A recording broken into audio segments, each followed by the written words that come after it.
This will be my final address to you from the American people, from the Oval Office, from this desk as president. And I've been thinking a lot about who we are, and maybe more importantly, who we should be. Long ago in New York Harbor, an iron worker installed beam after beam, day after day. He was joined by steel workers, stonemasons, engineers. They built not just a single structure, but a beacon of freedom. The very idea of America was so big, we felt the entire world needed to see. The Statue of Liberty, a gift from France after our Civil War. Like the very idea of America, it was built not by one person, but by many people, from every background and from around the world. Like America, the Statue of Liberty is not standing still. Her foot literally steps forward atop a broken chain of human bondage. She's on the march, and she literally moves. She was built to sway back and forth to withstand the fury of stormy weather, to stand the test of time because storms are always coming. She sways a few inches, but she never falls into the current below. An engineering marvel. The Statue of Liberty is also an enduring symbol of the soul of our nation. A soul shaped by forces that bring us together and by forces that pull us apart. And yet, through good times and tough times, we've withstood it all. A nation of pioneers and explorers, of dreamers and doers, of ancestors native to this land, of ancestors who came by force, a nation of immigrants who came to build a better life, a nation holding the torch of the most powerful idea ever in the history of the world, that all of us are created equal, that all of us deserve to be treated with dignity, justice, and fairness, that democracy must defend and be defined and be imposed, moved in every way possible. Our rights, our freedoms, our dreams. But we know the idea of America, our institution, our people, our values that uphold it are constantly being tested. Ongoing debates about power and the exercise of power, but whether we lead by the example of our power or the power of our example, whether we show the courage to stand up to the abuse of power or we yield to it.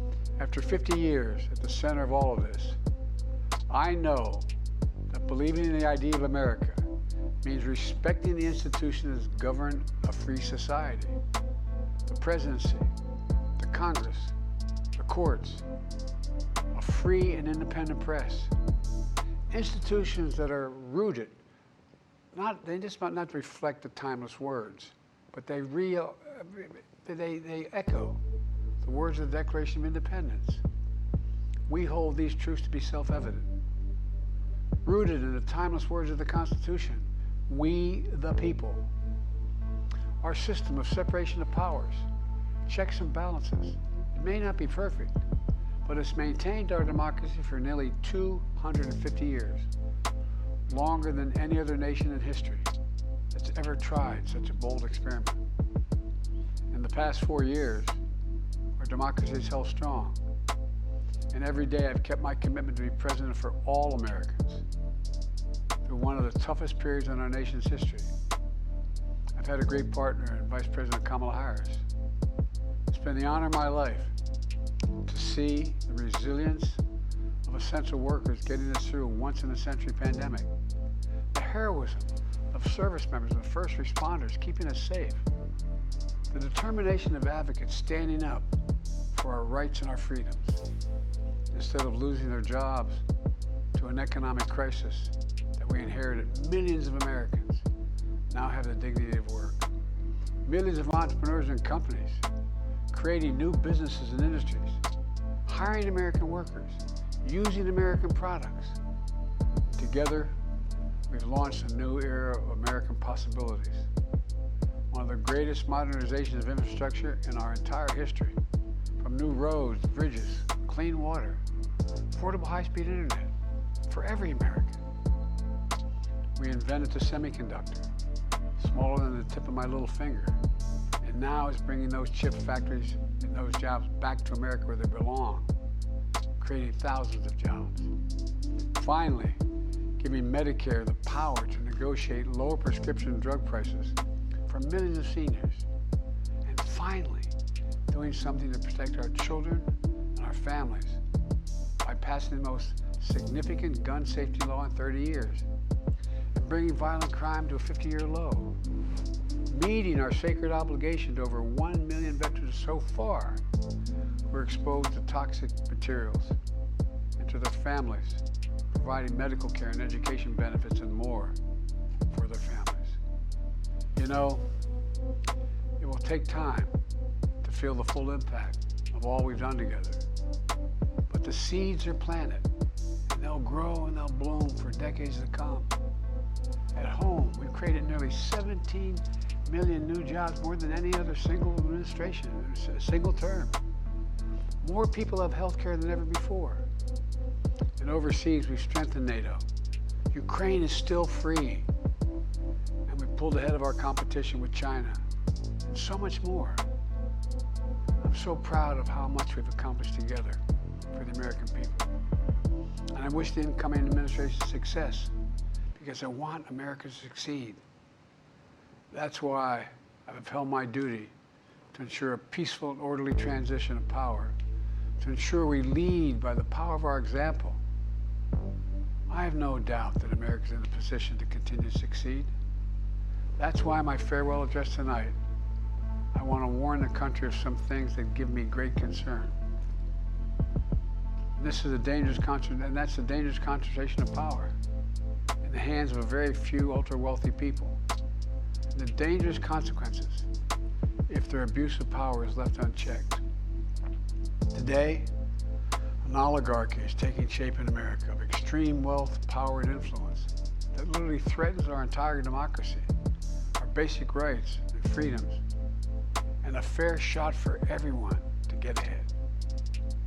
We see the consequences all across America, and we've seen it before. More than a century ago, but the American people stood up to the robber barons back then and busted the trusts. They didn't punish the wealthy. They just made the wealthy play by the rules everybody else had to. Workers want rights to earn their fair share. You know, they were dealt into the deal, and it helped put us on a path to building the largest middle class, the most prosperous century any nation in the world has ever seen. We've got to do that again. In the last 4 years, that is exactly what we've done. People should be able to make as much as they can, but play by the same rules, pay their fair share of taxes. So much is at stake. Right now, the existential threat of climate change has never been clearer. Just look across the country, from California to North Carolina.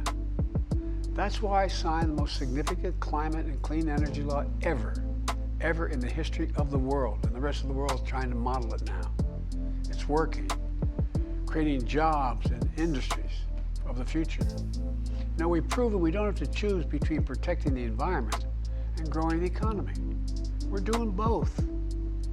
But powerful forces want to wield their unchecked influence to eliminate the steps we've taken to tackle the climate crisis, to serve their own interest for power and profit. We must not be bullied into sacrificing the future of our children and our grandchildren. We must keep pushing forward and push faster. There's no time to waste. It's also clear that American leadership in technology is an unparalleled source of innovation that can transform lives. We see the same dangers of the concentration of technology, power, and wealth. You know, his farewell address, President Eisenhower spoke of the dangers of the military-industrial complex. He warned us then about, and I quote, the potential for the disastrous rise of misplaced power, end of quote.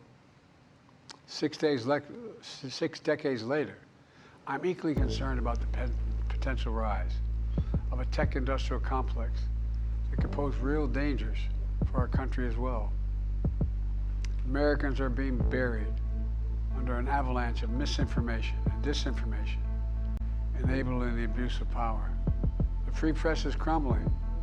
Editors are disappearing. Social media is giving up on fact-checking. The truth is smothered by lies told for power and for profit. We must hold the social platforms accountable to protect our children, our families, and our very democracy from the abuse of power. Meanwhile, artificial intelligence is the most consequential technology of our time, perhaps of all time. Nothing offers more profound possibilities and risks for our economy and our security, our society, for humanity. Artificial intelligence even has the potential to help us answer my call to end cancer as we know it. But unless safeguards are in place, AI could spawn new threats to our rights, our way of life, to our privacy, how we work, and how we protect our nation. We must make sure AI is safe and trustworthy and good for all humankind. In the age of AI, it's more important than ever that the people must govern. And as the land of liberty, America, not China, must lead the world in the development of AI.